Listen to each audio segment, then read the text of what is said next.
Hello everyone, Radhe Radhe आप सभी को। आज की वीडियो में हम चैत मास के शुक्ल पक्ष की कामदा एकादशी की व्रत कथा सुनेंगे। कथा सुनने से पहले आप हमारी वीडियो को लाइक और सब्सक्राइब करना ना भूलें। तो चलिए हम व्रत कथा सुनते हैं।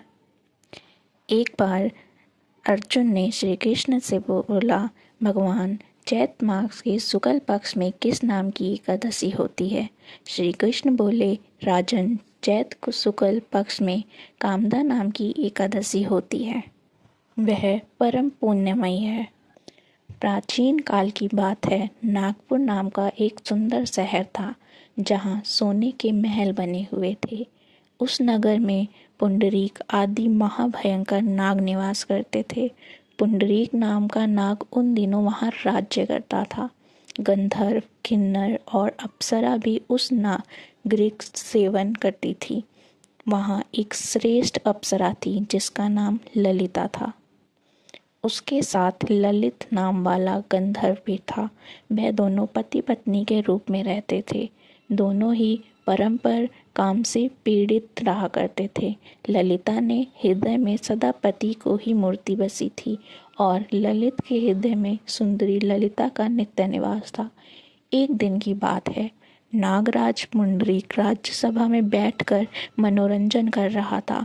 उस समय ललित का गान हो रहा था, किंतु उसके साथ उसकी प्यारी ललिता नहीं थी। गाते गाते उसे ललिता का स्मरण हो गया। तभी उसके पैरों की गति रुक गई और जीभ लड़खड़ाने लगी। तभी नागराज पुंडरीक क्रोध में आ गए।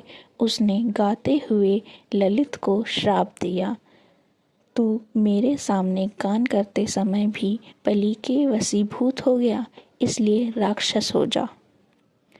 तभी वह राक्षस बन गया। भयंकर मुख, विकराल आंखें और देखने मात्र से भय उपजाने वाला रूप, ऐसा राक्षस होकर वह कर्म का फल भोगने लगा।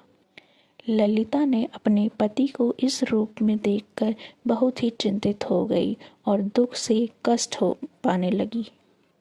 वह अपने पति के साथ वन में पीछे पीछे भटकने लगी। तभी उसे एक सुंदर आश्रम दिखाई दिया जहाँ एक शांत मुनि बैठे हुए थे। उनका किसी भी प्राणी के साथ वैर विरोध नहीं था।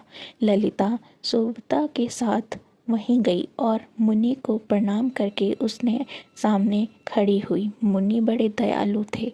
वह दुखी देखकर वह इस प्रकार बोले, सुबह तुम कौन से कहाँ से यहाँ आई हो? मेरे सामने सच सच बताओ। ललिता ने उन्हें अपनी सारी कहानी बताई। ललिता ने ऋषि से इस पाप को मुक्त करने का उपाय पूछा। तभी ऋषि बोले, इस समय चैत मास के शुक्ल पक्ष की कामदा नामक एकादशी तिथि है, जो सब पापों को हरने वाली और उत्तम है। तुम उसे विधि पूर्वक करो और इसका फल अपने स्वामी को दे दो। पुण्य देने पर क्षण भर में ही उसके पाप का दोष दूर हो जाएगा। ललिता ने व्रत किया और अपने व्रत का सारा पुण्य अपने पति को दे दिया और उसी समय ललित का पाप दूर हो गया। उसने दिव्य देह धारण कर लिया, राक्षस भाव चला गया और पुण्य गंधर्व तक की प्राप्ति हुई। कामदा एकादशी ब्रह्म हत्या आदि पापों तथा पिशाच आदि दोषों का भी नाश करने वाली है। राजन, इसके पढ़ने और सुनने से वाजपेय यज्ञ का फल मिलता है।